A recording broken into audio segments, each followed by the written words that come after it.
The following cost function represents the weekly cost in dollars incurred by a business in producing X units of goods. So the cost function is C of X equals to 1000 plus 3X minus 0.0001 X squared, where X is between 0 and 7,000.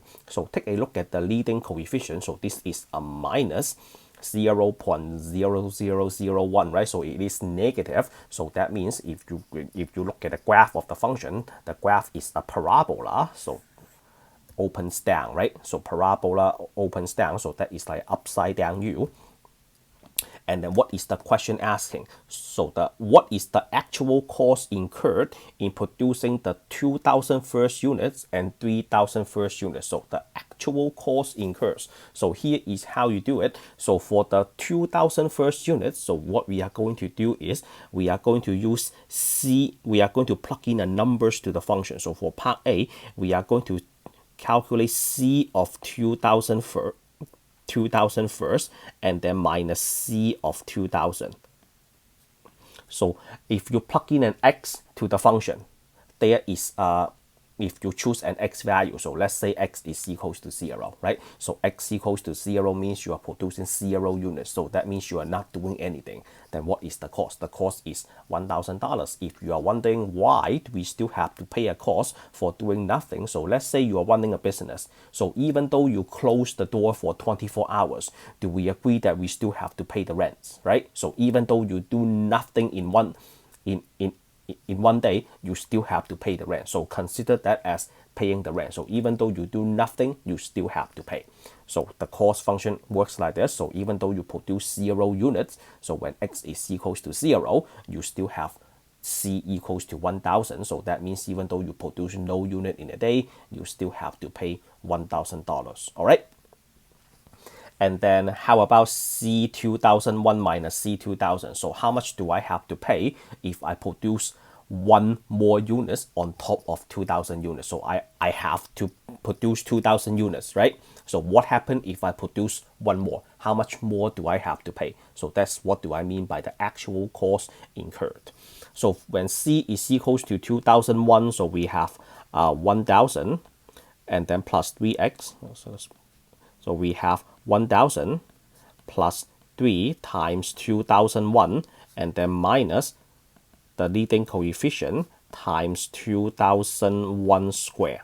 So this is C of 2001 and then C of 2000, and then you have to minus 1,000 plus 3 times 2,000 and then minus 0.001 and then 2,000 square. So if you calculate correctly, the answer is equals to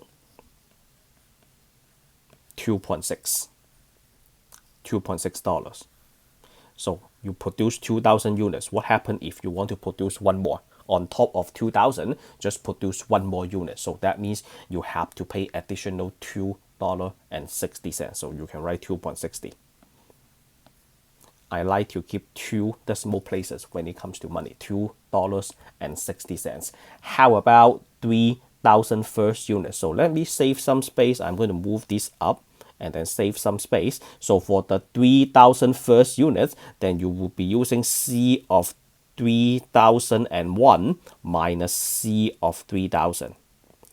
So all you have to do is, instead of plugging in 2001 and 2000, you will have to plug in 3001 and 3000. So this one, I have $2.40.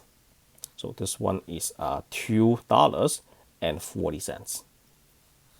What does that mean? So if you produce 3,000 units and you want to produce one more, what is the cost incurred? The cost incurred is you have to pay $2.40 for one additional unit. All right. So the next part is calculate the marginal cost. The marginal cost is what we are trying to discuss in this video. What is cost? Cost is your investment, right? So cost is your investment. I have a function for you. So if you take a look at the graph of the function is an upside down parabola, right? So the cost of this business can be described by this parabola. but I am not asking for the cost. I am asking for marginal cost. What is marginal? Do you see that there is a note? Marginal means rate of change. What is rate of change? When it comes to rate of change, that means you have to find the derivative of the function. So every time you see the word marginal, that means you are looking for rate of change. That means you have to find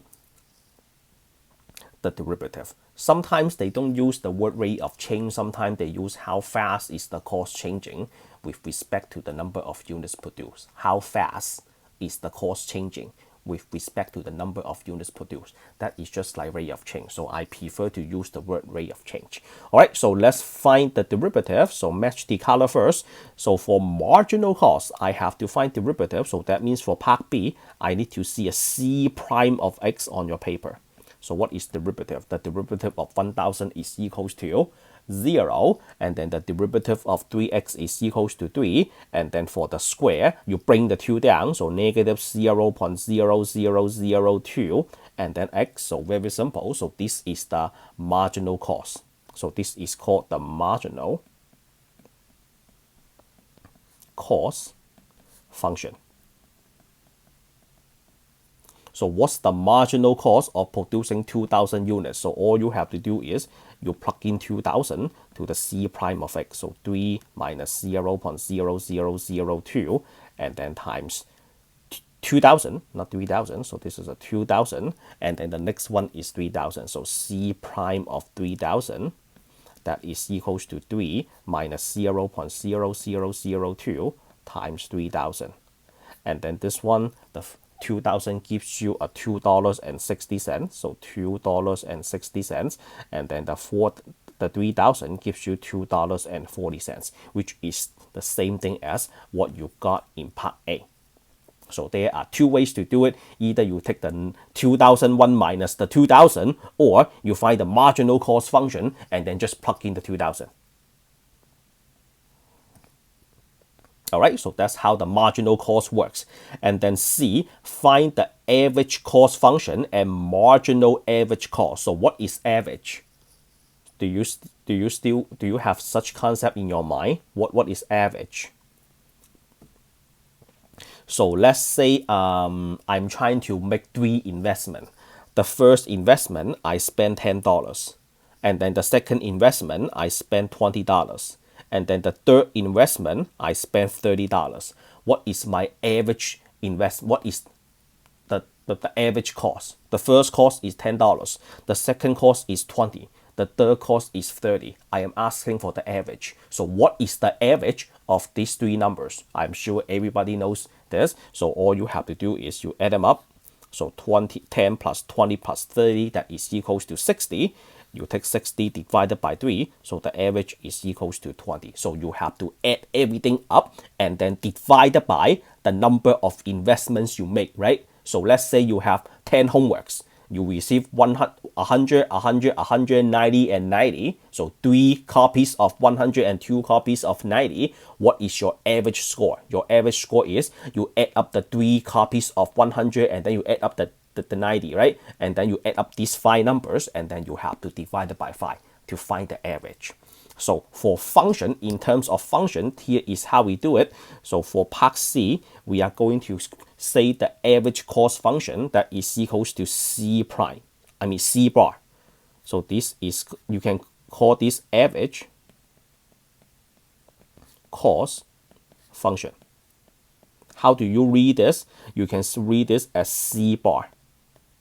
So if you put a bar on top of a number, that means average. So in mathematics, every time you put a bar on top of a number or on top of a function, you call that an average. So that is C bar is equals to function C divided by X. So that means you have 1000 plus 3x minus the leading coefficient x squared, and then you have to take the entire function divided by x, because x is the number of units produced. So that means you are taking 1000 divided by x, term in the middle divided by x, and then the last term divided by x. So the average cost function C bar of x, that is equals to 100x to the negative 1, and then plus 3, and then minus 0.0001x. So this is called the average cost function. And then what about marginal average cost? So every time you hear the word marginal, that means you have to take the derivative. So marginal, that means C bar prime. So the derivative is easy. You bring the -1 down, -1 minus 1, and then the derivative of 3 is equals to 0, right? So we don't need that anymore. And then the first term is linear, right? So all you have to do is you take the x away. So this is called the marginal average cost function. So marginal average cost function. And then this is the C bar is your average cost function. All right, so that is the end of this video. If you think my instruction is helpful and clear, give me a like, share the video for me, click the subscribe button if you are new to the channel. I will see you all in the next one. Signing out.